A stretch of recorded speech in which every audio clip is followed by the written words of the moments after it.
Okay, people, coming up on Just for Sport, I give props to a mentor of mine, Diane Roberts.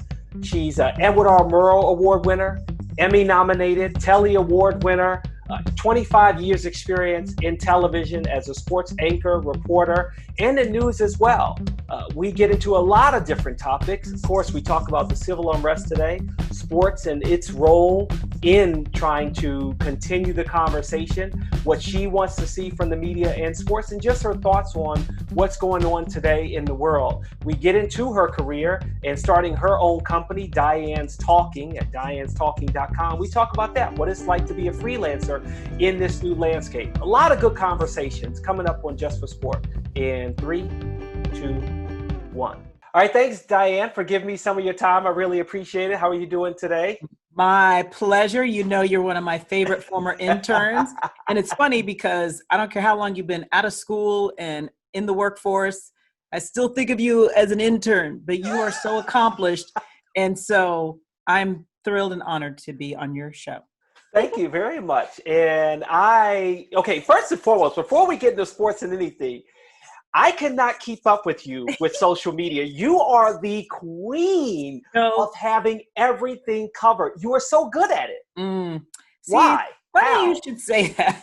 Well, you know why? Because I'm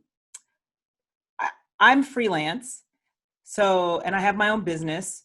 So that means what's great about it is I don't have one person in charge of what I do and when I do it and where I do it. I'm mostly in charge of my life and my schedule, mostly. But the bad thing about that is there's a lot of hustle involved. Yeah. So I'm always looking for things to do. I'm always looking for things to be a part of that interest me, because I think when you first start in the business, or any business, when you first start, you are doing more of what you have to do. You're learning the craft. You're working long hours, nights and weekends. You're doing everything you have to do so you can get better, so that you can get to the place where you can start making decisions more for yourself. And so now, you know, I've been in the business long enough that I went freelance so that I could be more in charge of myself. It also means that I spend a lot of time pre-COVID, a lot of time in pajamas, watching TV or looking for that next hustle. But that's okay because it ebbs and it flows. Like last week, I went on my first interview since the pandemic, interviewed someone from the World Food Program, of the United Nations World Food Program, interviewed them. That will be part of a story that's going to air on Matter of Fact with Soledad O'Brien. Another correspondent's doing the story. I just picked up the interview in DC for her. And then I worked 3 days a week at Voice of America. And then I do interviews with different folks. Today I had a phone interview for a potential job. Oh, wow. That I'm so excited about. It's a freelance gig. I don't actually want to say anything about it, because what it is very cool and very needed at this time, but I don't want to say anything until I know it's really something. Yeah. But it's something different than what I do now. And I also, I do public speaking training. I do media training. I do sports, reporting and anchoring. I haven't in a while, but that's, been my career since I've been here in DC. So, but I started in news a long time ago. So I have a little bit of foot in news, a little bit of foot in sports. I do radio, I do TV, I do training and media coaching. I do and voiceover work. I do a little bit of everything, and I love it. Yeah. I really do. And of course, you can go to dianestalking.com to find out more about what she's doing and hopefully get involved and hire her. But, I too myself started my own production company to work on some passion projects. How much do you enjoy kind of being your own boss and picking your own projects? Because I have enjoyed the versatility of, like you talk about, being in sports, being out of sports, working with a corporate client versus an individual, I did a really cool project early last year, for a church in town, Augustana Lutheran Church in Washington, D.C., very old established church. It was celebrating its 100th anniversary. And someone who's very involved in that church used to work with me in Tampa. We both worked at the Wow. NBC affiliate in Tampa, and it ended up we both live here in DC. So he knew of my storytelling abilities, and he knew of my passion about telling stories. And Mm-hmm. so he's like, "Oh, I think Diane would be able to do this." So we negotiated, we came up with a budget, and we came up with this plan. And the idea was for me to interview some of the older members of the church, tell a story about them, and they would preserve it for all time. It was part of their 100th anniversary, um, project. So that's not something I would have gone looking for, Mm-hmm. but it was one of the best projects I did. One, because I got to hear amazing stories. And the main thing to know about this church is, so it sits, it's not downtown. It's a mile or two from downtown, but it's on V Street and like 16th or 14th or something like that. Mm-hmm. But it sits right in the middle of a Black neighborhood. It started out as a Swedish church. Mm. And then in the 1950s, the pastor and the parishioners, they were like, we have to reach out to people in our neighborhood. They don't go to our church. So Yeah. they did something called I think it was called the Operation 1 Mile. So within a 1 mile radius of the church, Mm-hmm. they went out walking, knocking on doors, inviting the Black people from the neighborhood to come to their church. Yeah. And they did. And so fast forward 100 years later, this church has Black members, white members, old members, young members, singles, marrieds, gay, straight, you Wow. name it, Yeah. families. I mean, they have every kind of person. It's like the world I want to live in, Mm-hmm. right? Where Yeah. everybody is together. So it was amazing. And so, I got to hear some really cool stories, put it all together, and I got to hire the photographer and hire the editor and, pick the music, and it Yeah. was really fun. We had one kind of snafu where they have a very, there's a young kid who goes to the church who has aspirations to, work in television or production in some way.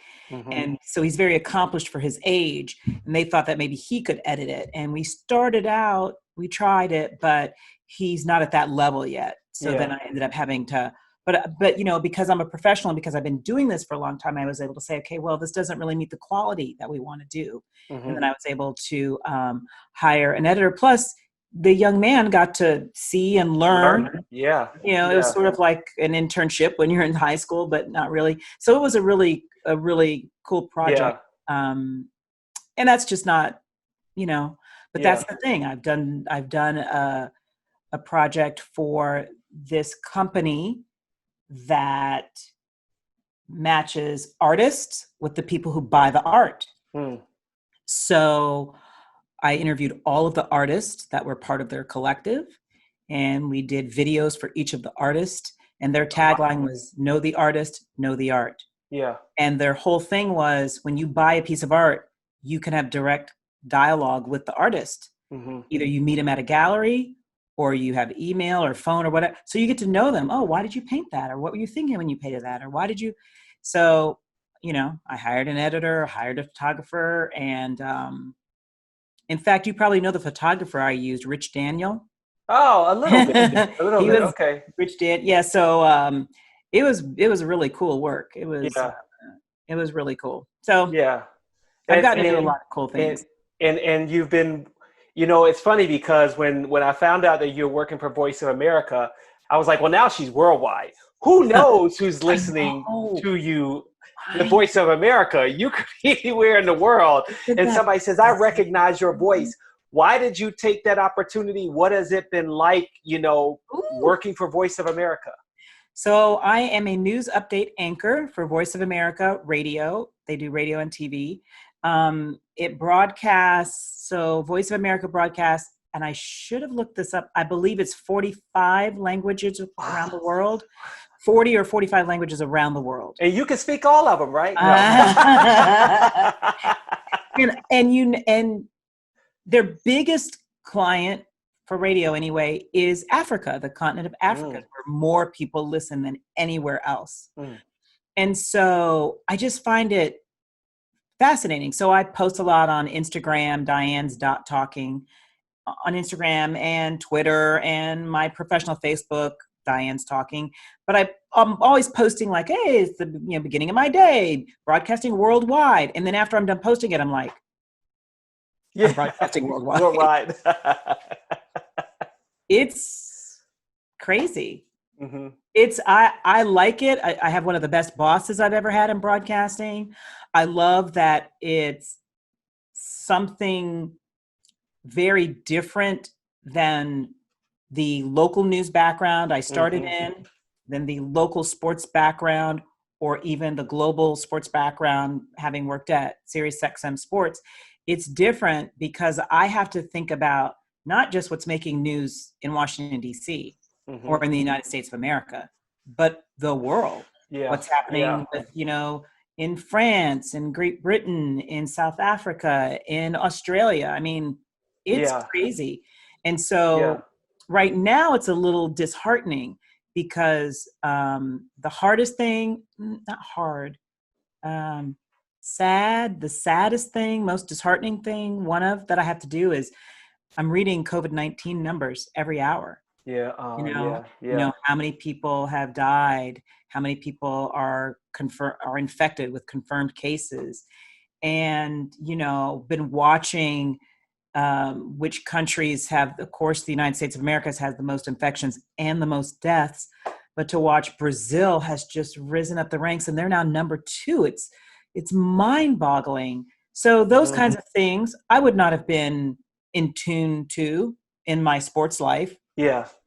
But it is fascinating to see what's happening around the world, not just with COVID-19, but with all sorts of stories of war and strife, but also good things that are happening, policies that are being made, or, politics of different countries. Yeah. The hardest thing is, and we have a pronouncer on voiceofamerica.com. There's a pronunciation guide. So I go there all the time. Type in a name and so someone, pronounces it and I'm like, oh, okay, that's how you say it. Not what I would have said. Yeah. So you're getting the education on what's going on in the world and how to say certain things too, right? Because some, or even my favorite is the president of Russia. How would you say his name? Oh boy. Vladimir Putin. Vladimir Putin. That's what most people would say, but it's Vladimir. Vladimir Putin. Vladimir Putin. Okay. So I had to relearn, we Americanize a lot of things, but it's funny because I love it. Yeah, when you were saying, I was like, well, how else would you say it? Like I was in my head wondering, okay, well, am I not saying it right? But you mentioned COVID-19 and to transition to sports as well. You've got these leagues all thinking, hey, I'm going to come back. And now you've got players opting out. Major League Baseball is talking about they want players to report July 1, NBA before that. And even in Major League Baseball, they have players and staff members that have already gotten coronavirus. Lot of them. So a lot of them. Do you ever see us really being able to come back? Or is it just going to be a stop and start? You're going to try to start, but you're going to end up stopping because someone's going to catch it. Funny you say that, stop and start, because that's what's happened in countries around the world and in the United States. Because the problem with the United States is we did not act as one country. Individual states did things, but other countries that tried to open up and they're like, ooh, we're closing back down. I did stories about it yesterday. So I think the same thing could happen in sports. It's just a microcosm of the world. Sports is just a microcosm of the world. So there are going to be sports that try to open up and then they're going to shut back down because they're not going to be able to withstand either the number of people who contract the virus or the publicity about the people who contract the virus. So, I lived in the Tampa Bay area of Florida before I lived here. The Clearwater Phillies. I lived in Clearwater, Florida. I lived not far from their facility, and they had a huge number of people. I don't know what sports is going to do. I think, me personally, I don't care how safe you are. And I think, of course, they're going to try to be safe. Of course they are. But, there's asymptomatic people. All of these sports, you're in close proximity. Baseball, probably the least, right? Hmm. The least number of close contact. Well, but I don't want to totally disrupt you. I would have thought tennis, and yet Oh Novak yeah, Djokovic just, announced that he has COVID-19. but you know what? That might not be from tennis. That might be from life, Yeah, like yeah, yeah. That's true living with or too. whatever. Yeah. But in all the sports, you're in locker rooms and clubhouses, which are closed. You've been in the locker room at Hmm. Washington football or at the Wizards or anywhere else. They're only but so big to Yeah. try and fit everyone 6 feet apart to practice social distancing in a Yeah. locker room or clubhouse setting. That's going to be really hard. Yeah. And think about if you, as a player, you're at home with, say, your wife and a couple kids, and then maybe your wife sees her parents, and then Hmm. maybe the parents see the people at their neighborhood, or it's not just you, it's all the people you come in Hmm. contact with. So Hmm. for people who haven't, hunkered down in quarantine for reals, there's just all these ways that it can be, not Yeah. not a lot of different ways, but places where transmission can Hmm. occur. That's 6 degrees of separation. Yeah, Like, you just never know. so first of all, did you ever think in your lifetime that there would be no sports? I mean, No. like they say, you don't know what you don't know. So it would have, I can't think of a time or place where I would have gone, I wonder if there's ever going to be a time when there's no sports. Yeah. There's been strikes, there's been shortened seasons, and there have been shutdowns, but never all of the sports at one time. Yeah, I was watching live, and I wish it's so long ago. It seems like so long ago. I was watching live after they said, "Hey, Rudy Gobert tested positive," Oh, and I you was were? watching that next game. I Oh. guess it was at like 10 o'clock, and the players start to walk on the court, Mhm. and then all of a sudden they were just like, "Yeah, they're walking back off the court. NBA's done." And then all of a sudden the dominoes It fell. was crazy. Never expected it. Never expected it. Never. It was smart of them to do, Yeah. super smart of all the sports to shut down until you can get some sort of containment. And we still aren't there. Like, to me, I don't even know. I understand a lot of the leagues, it's money, and they Hmm. want to have this piece of hair. I'm so sorry. It's like, It's okay. um, Well, it's tough um, because you're at home, right? You can't go to the hairdresser and get it I done. could. You got. Well, child, I did make it to my You hairdresser did. a couple weeks ago. After 10 weeks, I'm still waiting to go to my I barber. did, and it was funny. It's a big salon, and there were 5 of us in there. Oh, So wow. like 20 feet apart. Yeah. I mean, my hairdresser had on mask. I had on masks. We had on gloves. Wow.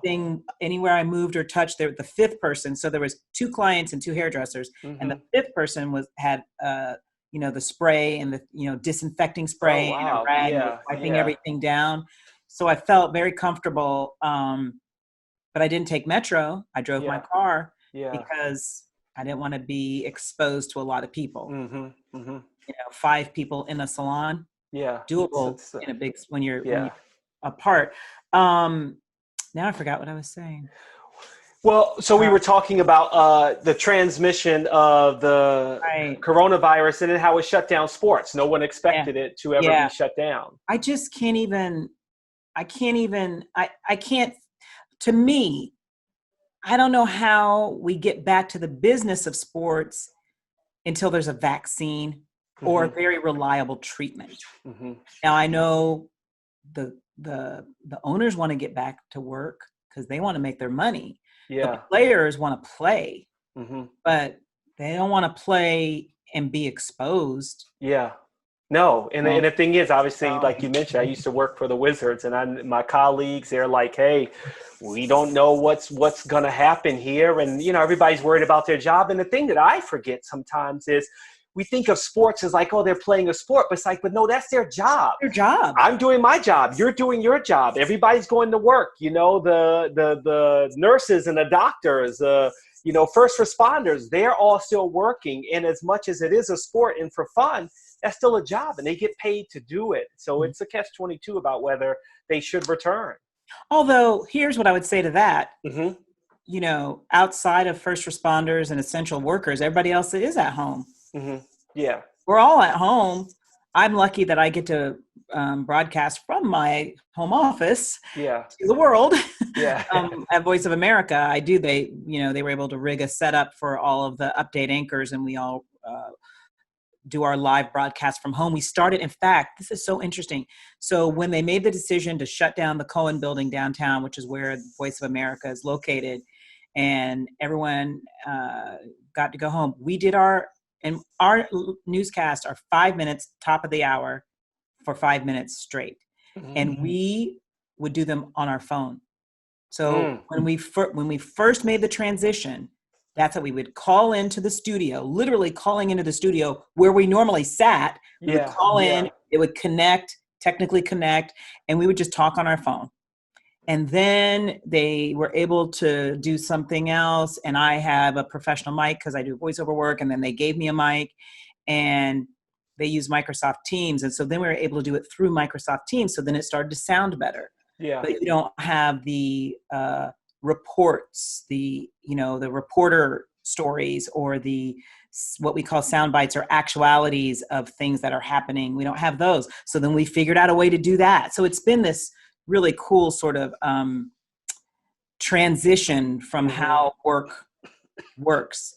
But my point was, some people are working from home, but a lot of people just aren't working. And in that way, the athletes are just like everybody else. They are home, not working.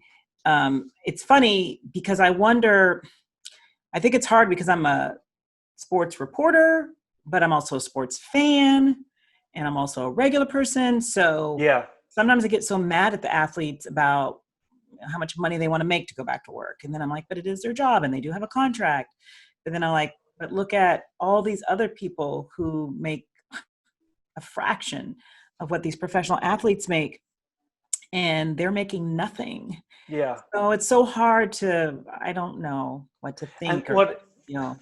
And the thing that I think about that is even the people making minimum wage or seasonal, they need sports to come back to make that income, to show up at an arena. Yes. And the interesting thing is, as I'm saying that, I forget, well, in this framework, they won't be returning anyway. Right. No. Because it's just the players. There will be no fame. Right. So did it strike you as odd that the place where basketball and I think baseball. I think, but that they're going to be in one place, and it's Disney, Florida. Wide World of Sports, yes. But it's Florida. The state that has one of the, they're in that not second wave. I guess it's sort of a second wave because they opened, but they have a spiking coronavirus number. They don't have the same restrictions as a lot of other states. So I was like, of all the states to pick, and I know I used to live there, and I loves me some Florida. Yeah, I thought that was crazy.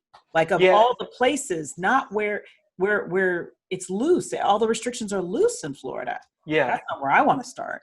No, and I think that in the next week or two, or heck, by the time this posts, there may be new news that, hey, we're not going to either be in Florida or they're going to be, because the thing is, like, it was one thing when they said, oh, well, NBA is going to be in Florida.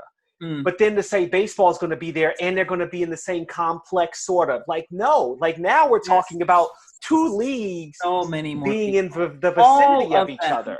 Right. All of them. And even in the NFL, I read that the NFLPA said, hey, for players, and speaking of Tampa, hey, you can't do these private workouts. And now I saw reports today that Tom Brady was like, well, for my Buccaneers, we're going to have these private workouts. And that's just what we're going to do. By the way, that used to be my team, the Buccaneers, right? When I lived in Florida, that was my team. And they were mostly always terrible. But then they won a Super Bowl. Yay. Now, that was after I moved here to D.C. They won a Super Bowl. John Gruden took over Tony Dungy. That was Tony Dungy's team. That was Tony Dungy's team. My man, Tony Dungy's team. And the Bucs got lucky because John Gruden came over from Oakland, so he knew all their secrets. And I'm so grateful for it because we got a Super Bowl. I'm so grateful for that, but then hadn't done much since, really. Mm-hmm. And when I was hearing these rumors that Tom Brady might go to Florida, I was laughing so hard. Yeah, like Tom Brady's going to go to the Buccaneers. Yeah, right, sure. And then it became real. And then the extra layer, he doubled down by bringing Gronk back. Yeah. Yeah. Yeah. That's hilarious and exciting. And I was like, I might watch my team again. Yeah. I am really looking forward to football for that reason. Oh my God. I'm looking to football. You know, I was reading the other day on NFL.com about what teams may be the best team for Colin Kaepernick to come back to. One of them was like the Pittsburgh Steelers and the Dallas Cowboys. Like, whoa, that would be interesting to see him come back to and playing for a team. He's clearly not football ready, but is he healthy enough and can he do it? I feel so awful. This guy lost the best 4 years of his life, of his career. Best 4 years. Yeah. He's 28, right? He was 28. 4 years of his career. I just am, saddened by that. I guess he can come back. Josh Johnson hadn't played since 2011, and Washington signed him. That's true. Tom Brady's still playing at 41, so Tom Brady is different. Tom Brady is different. Well, that's true. Let's not put him in the same category. But health-wise, I'd like to think Cap is healthy. 80% of Tom Brady is better than most everybody else in the league. So it's like, who cares if he's 92? We'll take him. 92. He'll be in a walker, just hand the ball off. Yeah, right. I mean, it's going to be fine. But, I mean, Colin Kaepernick, I just think I have so many thoughts in my head. The things that happened to him, in my opinion, as a brown person, and as a person who's very passionate about things I care about, I just feel he was done so wrong. He was blackballed, my words, my opinion, and misunderstood by so many people. And what really is ironic to me now is this post George Floyd, Derek Chauvin world we live in. There's a lot of talk about peaceful protesting and a lot of people who use code words about the type of people who are rioting, not protesting, rioting and looting and the violence and all of those things.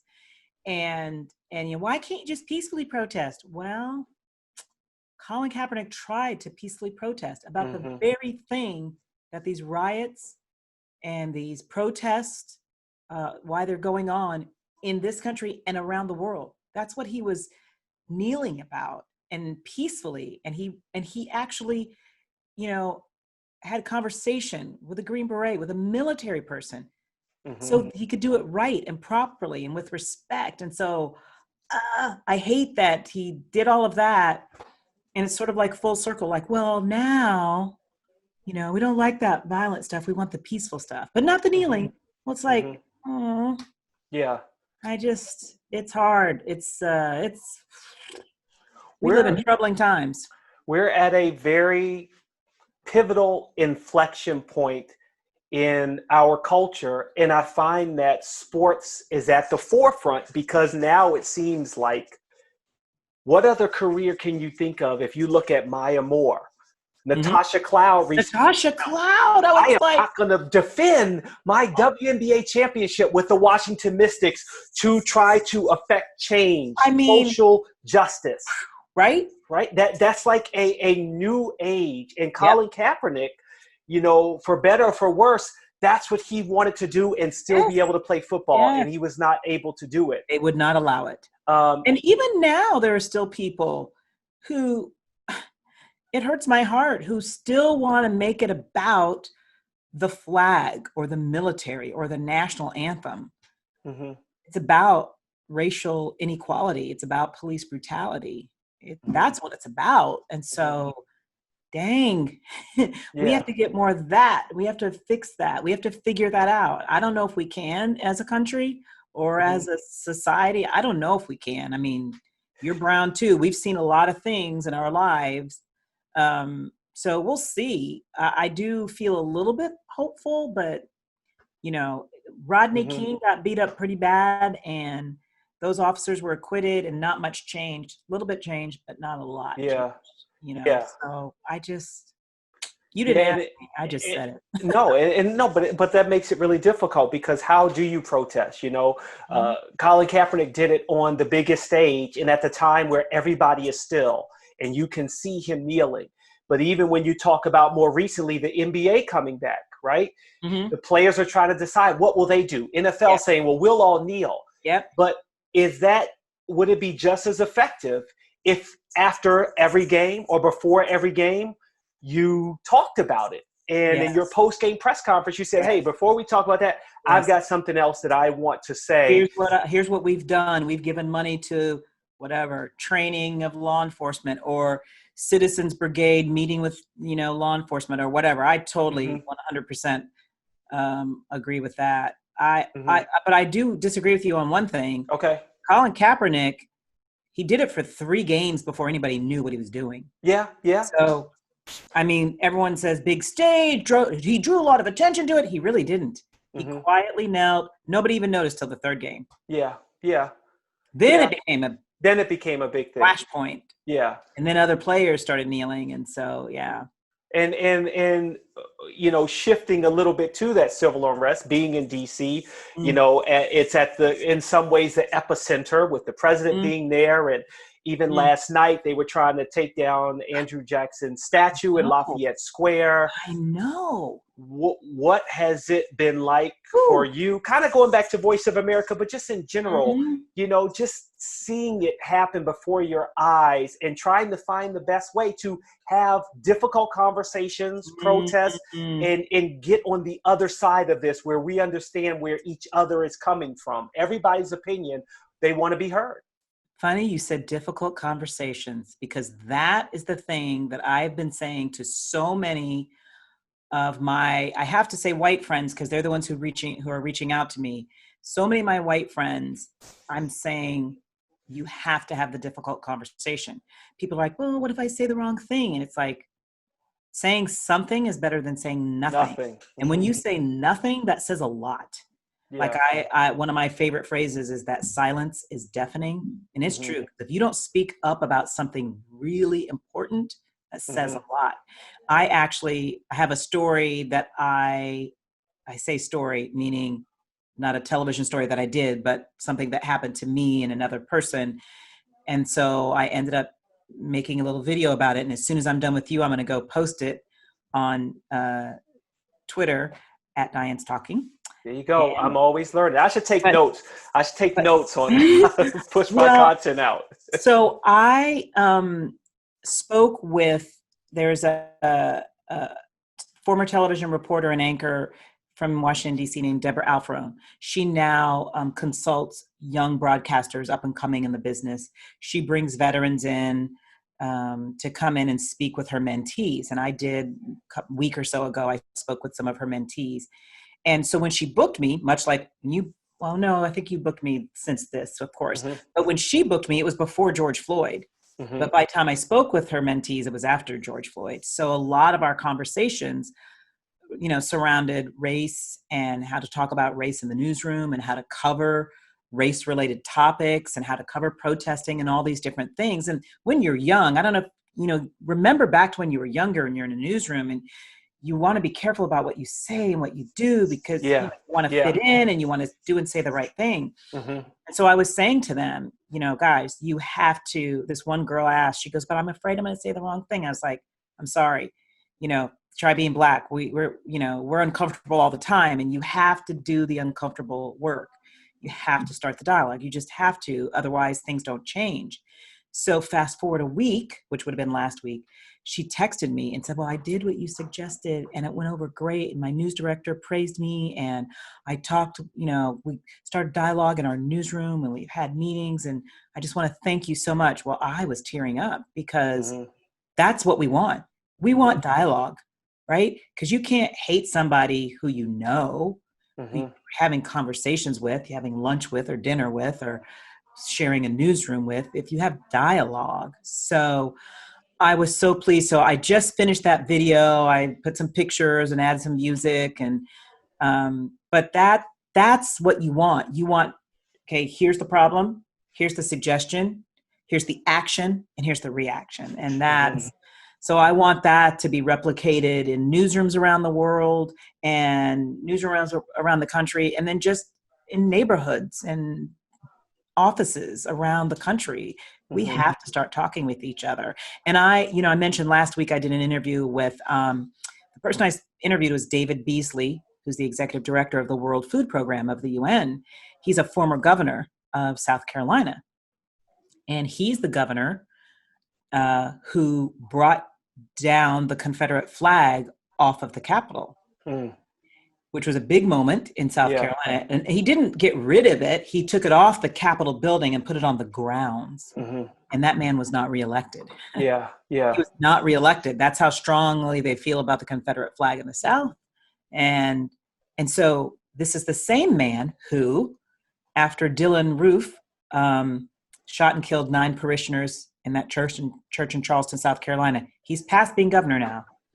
He spoke with Blacks and whites at different churches and said, you need to talk to each other. You need to pick someone from your church and someone from your church and go out to lunch once a week. That's how we're going to solve this. That's how we're going to figure this out. Because once you connect with people on a regular, real level, you can't, hate them as a group. Or misunderstand them as a group if you start knowing individuals. And that was a very successful, I call it a campaign because I can't think of another word for it, but that was a very successful campaign or movement or whatever in South Carolina. And he became a hero again. So, I was talking to him about how COVID-19 is affecting the food chain supply around the world. And then after we were done talking, we talked about that. And I think that's what we need now. Churches need to talk to churches, Fortune 500 companies need to talk to Fortune 500 companies, and, people, neighborhoods. It's harder to do in COVID-19. Got to have a lot of Zoom meetings, but you just have to talk to people who look different than you. Different race, different religion, different gender, different culture, different ethnicities. Because when you talk to them, you learn about them and you understand where they're coming from. And I think it can be really powerful. So I hope there's more dialogue. Less violence and more dialogue. But I understand the violence. Do you understand the violence? I understand the boiling over of enough is enough. That I'm tired, and I think condone it. No, I think it's an age-old adage that when you're back into a corner, that's what you do. You lash out. It's a last resort. It's hey, you aren't listening to me. I am tired of trying to talk to you, and I've got to do something else that's going to get your attention and make you say, hold up. We've got to turn our attention to you, for better or for worse. And the violence seems to be it. No, like you said, I don't condone it. I don't want to see it, but I think it's a last resort is what it ends up being. That's what it ends up being to me. I feel sad. I feel really sad about it because I understand it. I don't like it, but I understand it. And then there's this other group of people who just don't even understand it. And they're more upset about the protesting or the loot. They're more upset about someone tearing down a statue or defacing a statue than they are about the number of African Americans who are dying needlessly. You know what I talk to some people about is, in some ways, it's almost like finding that middle ground between Dr. Martin Luther King and I Have a Dream and Malcolm X, By Any Means Necessary. And it's like, okay, where's that middle ground? And I think the protest is a part of that, of people trying to figure out, how can we talk about this if we can't really talk about it or see results, right? You talk about, the silence is deafening. I'm like, okay, talking is one thing, but when you see action, action is what it is. And speaking of that action, when you look at the sports landscape and the sports media landscape, what about the representation of minorities behind the scenes and in front of the camera? When I watch today, it's almost like I'm paying attention to, do we have enough representation, specifically mostly on camera, because you see the people on camera, but behind the scenes, is there enough of people of color being a part of the conversation from the media landscape? Because realistically, that's where everybody's getting their news from. That's the problem, is in decision-making spaces, are there enough people who don't look like the majority. Mm-hmm. So are there enough African Americans? Are there enough women, Asians, Hispanics, gay, lesbian, bisexual? I mean, you name it. You have to have different people in your decision making, Mm-hmm. or people keep hiring people who look like them, or giving jobs to people who look like them. And so that's how, people talk about the glass ceiling for women. And that's a visual thing. People understand it. They understand, oh, women have never been in the room with men, meaning decision-making room. And so it's harder for them to break in. So women in sports, it's not uncommon anymore. It's Mm-hmm. not common, but it's not uncommon anymore. Well, there was a time there were no women in locker rooms. There were no women covering sports, and men didn't want us around. So there's been progress there, but it took a long time. And at what cost? And we are still not fairly represented, percentage-wise, proportionally represented, right? Mm-hmm. Same thing with people of color. You look at, what I would love is for somebody to do some sort of investigative journalism and pick like 5 Fortune 100 companies, Fortune 500 companies, 5 sports franchises, 5, I don't know, pick another, nonprofits. I was Whatever. going to say, Pick government agencies, 5 government agencies, 5 churches, or 10 or whatever. And look at this, look at the decision-making body. Look at the board. Mm-hmm. Look at the chairman of the board and the board members. Mm-hmm. Look at the managers. I want to see what that looks like. Because did you see somebody posted yesterday, the board of NASCAR? Yeah. All white men. Mm-hmm. Mm-hmm.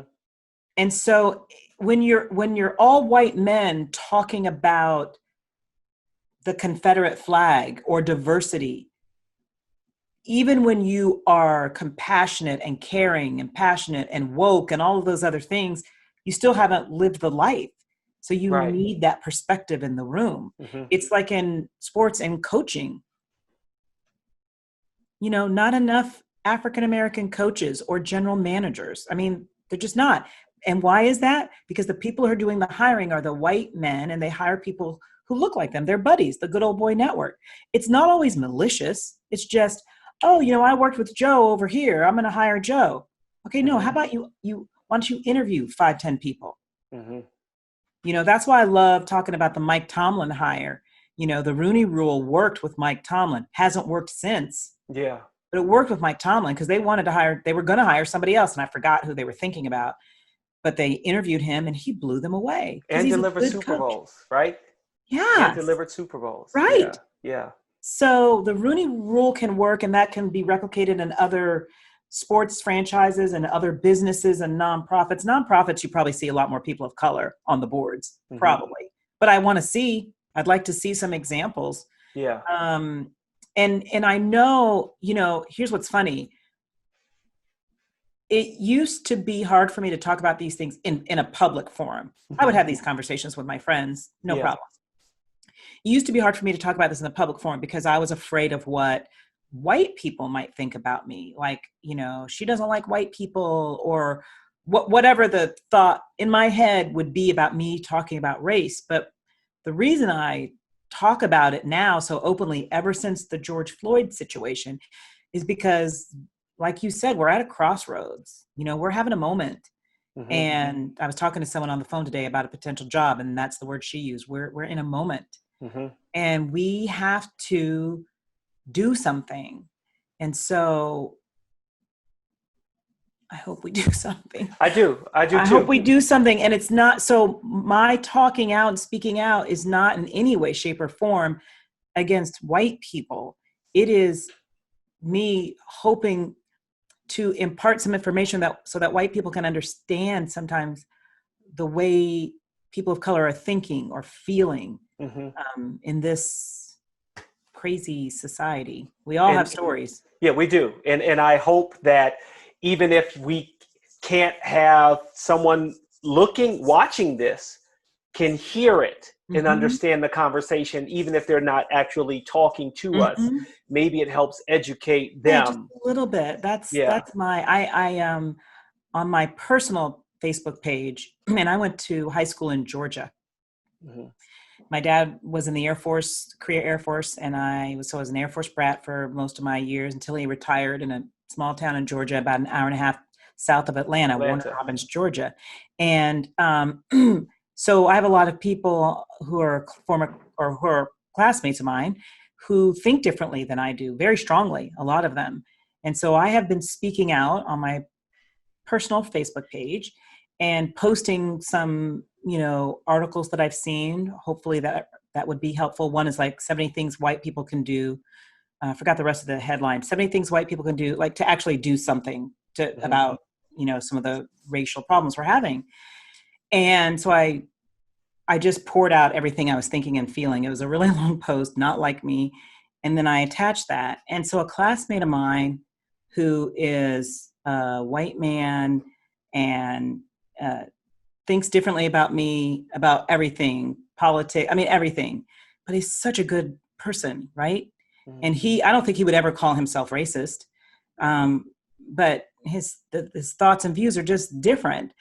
And he private messaged me and said that he read that article. He read every one of those 75, and that he read what I wrote, and that he was going to try to do better. And I was like overcome, because that's what I'm trying to do. Reach people like that, have dialogue with people who think differently, so that we can exact some change. So it'll be nicer to live in our country and our world. Yeah. Right? One by one. Yeah. One by one, Diane, we'll make change. Yeah. Yeah. I hope so. And I've appreciated this dialogue with you. It's been wonderful. It got intense, didn't it? It did. All for sports, but hey, just for sport, we did talk a little bit about sports. And Jumoke, what's your favorite sport? Oh my gosh. So you're a tennis guy too. So tennis, basketball, and football. Tennis, basketball, and football are my three favorite. And it isn't really the best one. A 1, 1, 2, 3. Well, if you're gonna say baseball, if hello, the best sport there is. I would like for baseball to come back, because I want to see the Nationals. I know the Nationals defend their World Series title, and so my dad and I were watching Game 7 on the couch. Ooh, it's like it's in Houston. It's not like we're there, so it's like watching on the couch. At about the third or fourth inning, I said, "Dad, I'm going to go down to the stadium." I couldn't convince him to go with me. And I go down to the stadium. And if anybody knows DC and where the stadium is, they open the stadium for people to watch it. But you had to get there early. And obviously, I was not there early. I had a ticket from a friend. I was there. You were there. Oh, child. What I remembered is the parking garage is right next to the stadium. Yes. I took the stairs to the top of the parking garage. I felt like I was in the stadium. Yes. And I could just, it was like being out in the outfield, watching the whole thing. Oh, yeah. And I got my newspaper that, eventually when I start decorating all of this, I'm going to put it up on the wall. But I've got my newspaper that the Washington Post printed out that night, and just being there in the crowd. So exciting. It was crazy, wasn't it? Yeah, it really was. And especially considering I worked for you in Fox 5 for the inaugural season, right? I was in for the inaugural season. Oh, that's what I was at Fox 5. Wow, that was so. Last year was so cool for DC with the Washington Mystics winning the WNBA championship and the Washington Nationals winning the World Series. I was so happy for DC. Yeah. I'm not a native. I'm not a Washingtonian, but I've been here 20 years. I love Washington, D.C., and I've covered both of those teams since their inception in town, and I'm so happy for them. I'm so happy for D.C. And also with the Mystics, I really like Ted Leonsis as an owner, a sports franchise owner, so I'm so happy for him. But I'm so disappointed that those teams could not have a regular celebration of their season, because the next year you get to brag all year. Yeah. And Yeah. so there's no next year. It's No raising the banner. oh, The ring ceremony won't be the same. right. It's I think they already had their ring ceremony, right? They had they did the virtual one, like, but with Did you bands. see they had the baby shark on the ring? I think it was yesterday, the day before yesterday. I wore my baby shark T-shirt. Oh, I have the baby shark holding the World Series. The World Series trophy? Yeah, I don't have that one. That was the T-shirt I had to get. I have to say, we're talking about the Nationals, and I am so happy for them. My team, my baseball team, are the Tampa Bay Rays. Yeah, that's my team. Yeah, and I'm looking actually on my wall. I have this big, huge flag banner. Tampa Bay Rays, American League champs, baby, 2008. One time we made it to the World Series. We didn't win it, but we made it there. With Tampa Bay, even with it not being a big baseball market, as far as, Major League Baseball, I know a lot of people go there and play minor league baseball. Even the Yankees play there. They've always had a pretty good team. I don't get it. AL East champs 2008. It's amazing. AL East champs 2010. AL Wild Card 2011. AL Wild Card 2013. Oh, yeah, my team, they've been okay. They have. And at the bottom of the barrel in payroll. Come on. Yeah. Maybe not the bottom, but. Do they give you free orange juice? I always think of Tropicana Field. I'm like, I wonder if you get free orange juice or Orange Julius. No, there's no free orange juice. No. Child, please. Okay. But I do, Tropicana Field is one of those places. It's sort of like if something happens in your family and someone talks bad about your family, like, you don't talk about my family. Yeah. You talk about my family. You can't talk about my family. That's how I feel about Tropicana Field. Yeah. You don't talk about Tropicana Field. Shut your mouth, anybody. But I could talk about it. But I love the intricacies of Tropicana Field. And I understand, like, they built it before they ever had a team. And they built it so long before they had a team that by the time they had a team, the facility was dated. Yeah. If they had built it and it wasn't popular at that time. And it was before Camden Yards, right? Yes. Like that new style. If they had built it with a retractable roof, things would have been so much better. But they didn't, and that wasn't popular then. And they thought the White Sox were going to come there, and then they thought the Giants were going to, the San Francisco Giants were going to come there, and then they were trying to get all these teams. And then the year they thought they were going to get a team, Wayne Huizinga came in last second and spent all his money, and then that's how they got the Marlins. And the Rays, that's my team. I love them. So I have an American League team and a National League team. The National League team I cover, and I'm happy for them because I live in this town. Yeah. And I have all my Nats bobbleheads. Yeah. I do. That's pretty cool. Yeah. That's pretty cool. I'm sorry, Jumoke, I got off track. You were trying to say goodbye, and I just No. I'm glad we went on a tangent. I think that's what I love about, talking to different people. It's just kind of hearing their thoughts and, sharing stories is what I enjoy. And thank you for being on Just for Sport, Diane. Thank you, Jumoke. Have a great day. You too. Bye. All right, I want to thank Diane Roberts for joining me on Just for Sport. I really appreciate it. Of course, as you could tell, we have such a wonderful rapport, and I love the dialogue, and hopefully maybe you, the listener or viewer, that maybe you learned something and can continue the conversation of some of the things we discussed in sports and outside of sports. If you're listening on a podcast, please make sure to share, leave a review. If you're listening on iTunes, Apple Podcasts, Google Podcasts, iHeartRadio, and of course the Props Network YouTube channel, please be sure to share it there as well. Thank you again for listening. Ciao for now.